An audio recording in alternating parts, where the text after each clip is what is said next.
Taksijengillähän soutamassa on Röntge Jorma ja perääntytään Herran Karja. Pitopäätteellä Tukkanen Lassi, Hentilä Minna.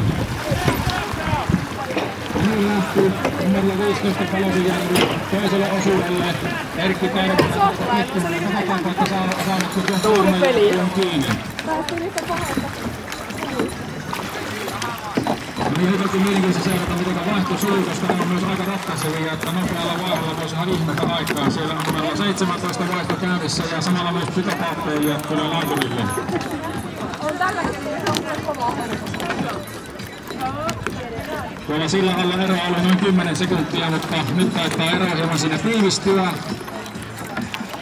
Paada Kokkonen! Kolmantena lähtee liikenteeseen taksijengi. Laitanen Enni, Kokkonen Jarkko ja Psykopaatteille Hentilä Eero, Röntge Mervi. Ja näin on kaikki 4 joukkuetta. Rank! Kaikki 4 joukkuetta.